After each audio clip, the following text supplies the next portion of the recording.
বাংলাদেশ জামায়াত ইসলামের পক্ষ থেকে এবং ১১ দলের পক্ষ থেকে যে কথাটি বলা হচ্ছে, গণভোটের রায়কে মানা হবে কিনা সে বিষয়ে সরকারের অবস্থান স্পষ্ট করার জন্যে। এই বিষয়টি নিয়ে আপনার প্রশ্ন হলো আসলে সরকার মানবে না একথা বলেছে কিনা? দেখুন, এই গণভোটের রায় সরকার যেদিন ১ম সংসদ সদস্য হিসেবে শপথ গ্রহণ করার কথা সেদিনই অমান্য করেছে আসলে।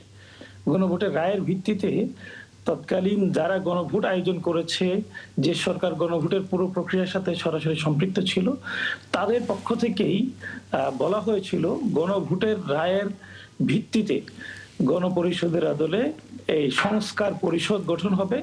সেই সংস্কার পরিষদের সদস্য হিসেবে বর্তমান সংসদ সদস্যরা শপথ গ্রহণ করবেন।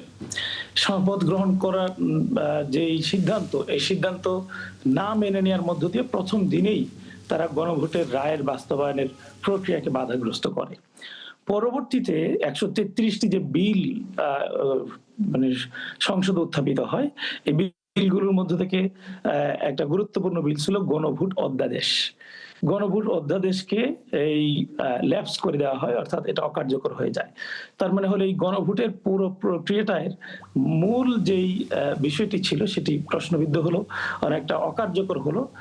এরপরে গণভোটটি হয় একটি রাষ্ট্রপতির আদেশের মধ্য দিয়ে। এই আদেশটাকে সম্মানিত আইনমন্ত্রী, স্বরাষ্ট্রমন্ত্রী সহ সরকারের পক্ষ থেকে সংসদে এবং সংসদের বাইরে আনুষ্ঠানিকভাবে অবৈধ ঘোষণা করা হয় এবং বলা হয় এটা একটা অন্তহীন প্রতারণার দলিল।